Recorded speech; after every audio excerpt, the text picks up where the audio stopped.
Sí. El debate sobre la regulación de las redes sociales está sobre la mesa. ¿Hasta dónde se puede llegar? Pamela Cerdeira hace un análisis que deja muchas dudas por resolver. Y minutos después, en Picando, regresa Vicente Fox con marihuana.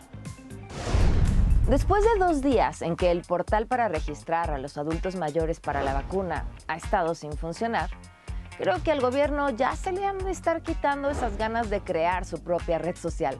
¿Se imaginan? Se caería más veces que Neymar. Bueno, pero en el run run de la escena pública hay otro tema que nos tiene que importar muchísimo, muchísimo más que una red social creada o financiada por el gobierno. Y se trata de la idea de regular a las redes sociales que ya existen. Esto surge de una iniciativa del senador Ricardo Monreal, pero a ver, con calma, vamos por partes. La iniciativa está todavía por hacerse pública.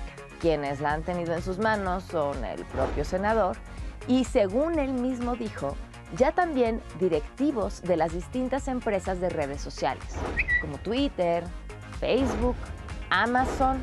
¿Amazon? ¿Dijo Amazon? Y Google. Espérense, les cuento por qué Amazon aparece ahí.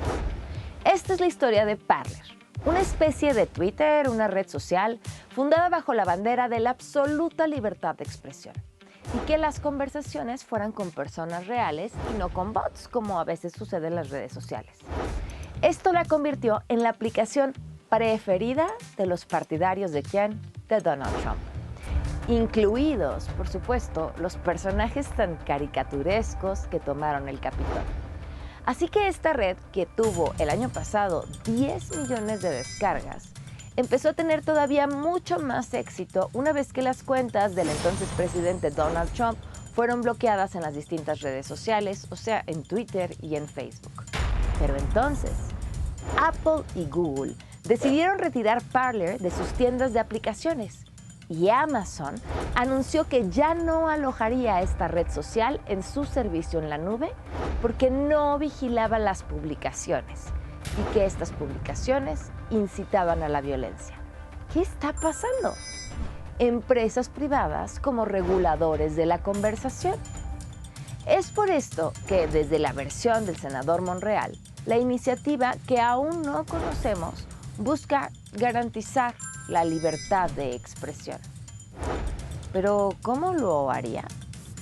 Que no sea una empresa privada la que decida si puede o no quitarte tu cuenta en una red social, sino que tenga que pasar por el filtro de un tercero, que sea, por ejemplo, un órgano autónomo quien lo decida. En este caso, él sugiere el IFETEL.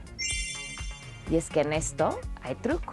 Porque recordemos que desde hace ya varias semanas, desde el gobierno, se ha estado llamando a una revisión de los órganos autónomos. Seguramente lo recuerdan, aquí lo hemos platicado, como con el INAI. Y el IFETEL es uno de estos órganos. Entonces, futureando, imaginemos que decidimos que sí, sea un tercero quien decida si Twitter o no te puede sacar de su red social. Pero luego imaginemos que el IFETEL deciden que desaparezca, que lo absorba una dependencia de gobierno y entonces al final es una oficina de gobierno la que va a decidir si te puedes o no quedar con esa cuenta en esa red social. ¿Se dan cuenta del enorme peligro que esto representaría? Por supuesto, insisto, estamos futureando, pero hay un potencial conflicto de interés. Las redes sociales no pertenecen a un hombre todopoderoso, dueño de ellas, no. Son empresas que cotizan en la bolsa y que responden a sus propios accionistas y necesidades económicas. Incluso cerrar cuentas no les conviene. Ya vimos que esto tiene para ellos costos económicos. Pero entonces, ¿quiénes y cómo deberían de decidir qué hacer para garantizar un intercambio sano de información y que estos medios de comunicación no sean utilizados para promover delitos, noticias falsas o discursos de odio, que es entre lo más peligroso que pueden hacer? De entrada, tendremos que empezar por preguntarnos, ¿no está garantizada ya la libertad de expresión? ¿Urgen modificaciones o regulación? La misma Constitución traza los límites a la libertad de expresión y si revisamos las políticas de estas empresas, sus razones para quitarte una cuenta no difieren mucho de lo que dice la misma Constitución sobre los límites de la libertad. Finalmente son empresas privadas y tú tienes la decisión de si las usas o no, si estás de acuerdo o no con sus políticas, y si no las cumples, pues entonces te quedarías fuera.